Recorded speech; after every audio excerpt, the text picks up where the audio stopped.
All right, let's get let's get into today's reading. So we are in Romans 15, verse 1. Hey, kitty. Excuse me. We then who are strong ought to bear with the scruples of the weak and not to please ourselves. Let each of us please his neighbor for his good, leading to edification. For even Christ did not please himself, but as it is written, the reproaches of those who reproached you fell on me. Psalm 69:9. For whatever things were written before were written for our learning, that we through the patience and comfort of the Scriptures might have hope. Now may the God of patience and comfort grant you to be like-minded toward one another, according to Christ Jesus, that you may with one mind and in one mouth glorify the God and Father of our Lord Jesus Christ. Therefore receive one another, just as Christ also received us, to the glory of God. Now I say that Jesus Christ has become a servant to the circumcision for the truth of God, to confirm the promises made to the fathers, and that the Gentiles might glorify God for his mercy, as it is written, for this reason I will confess to you among the Gentiles and sing to your name. And again he says, rejoice, O Gentiles, with his people. And again, praise the Lord, all you Gentiles, laud him, all you peoples. And again, Isaiah says, there shall be a root of Jesse, and he who shall rise to reign over the Gentiles. In him the Gentiles shall hope. Now may the God of hope fill you with all joy and peace in believing, that you may abound in hope by the power of the Holy Spirit. Verse 14, now I myself am confident concerning you, my brethren, that you also are full of goodness, filled with all knowledge, also able also to admonish one another.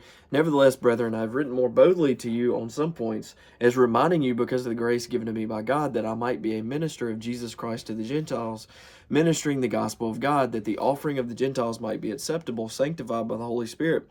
Therefore I have reason to glory in Christ Jesus in the things which pertain to God, for I will not dare to speak of any of those things which Christ has not accomplished through me in word and deed, to make the Gentiles obedient in mighty signs and wonders by the power of the Spirit of God, so that from Jerusalem and round about to Illyricum I have fully preached the gospel of Christ, and so I have made it my aim to preach the gospel, not where Christ was named, lest I should build on another man's foundation. But as it is written, to whom it was not announced they shall see, and those who have not heard shall understand. Isaiah 52:15. For this reason I also have been much hindered from coming to you.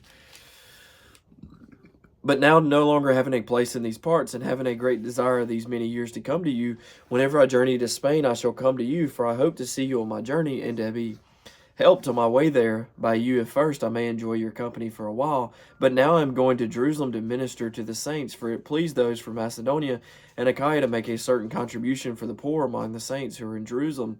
It pleased them indeed, and they are their debtors, for if the Gentiles have been partakers of their spiritual things, their duty is also to minister to them in material things. Hey, girl. Therefore, when I have performed this and have sealed to them this fruit, I shall go by way of you to Spain. But I know that when I come to you, I shall come in the fullness of the blessing of the gospel of Christ.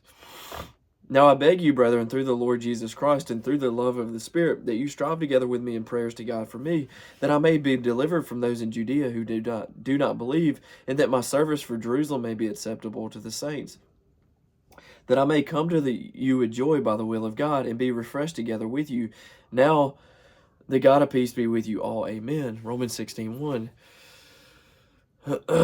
I commend you to Phoebe, our sister, who is a servant of the church in Centuria, that you may receive her in the Lord in a manner worthy of the saints, and assist her in whatever business she has need of you, for indeed she has been a helper of many and of myself also. Greet Priscilla and Aquila, my fellow workers in Christ Jesus, who risked their own necks for my life, to whom not only I give thanks, but also all the churches of the Gentiles. Likewise greet the church that is in their house. Greet my beloved Epaenetus, who is the firstfruits of Achaia to Christ. Greet Mary, who labored much for us. Greet Andronicus and Junia, my countrymen and my fellow prisoners, who were of note among the apostles, who also were in Christ before me. Greet Amplias, my beloved in the Lord. Greet Urbanus. Greet our fellow worker in Christ, and Stachys, my beloved. Greet Apelles, approved in Christ. Greet those who are of the household of Aristobulus. Greet Herodian, my countrymen. Greet those who are of the household of Narcissus, who are in the Lord.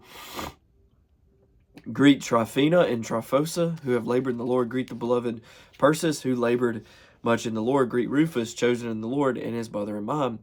Greet Asyncritus, Phlegon, Hermas, Petrobus, Hermes, and the brethren who were with them. Greet Philologus and Julius Nereus and his sister, and Olympus, and all the saints who were with them. Greet one another with a holy kiss. The churches of Christ greet you.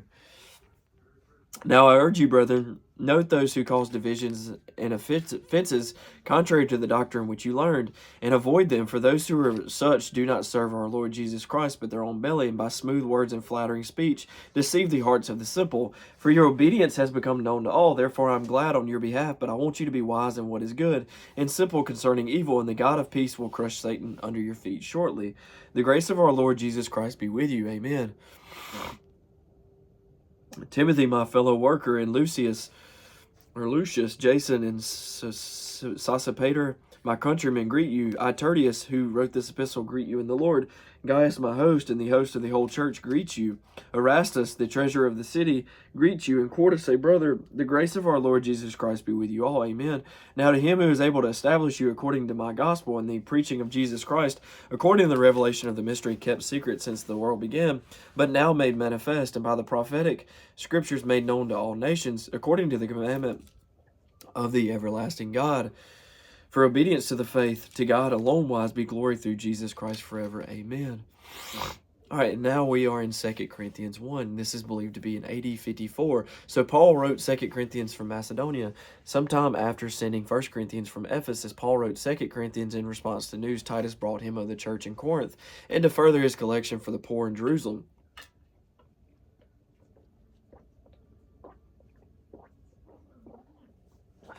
All right, let's begin.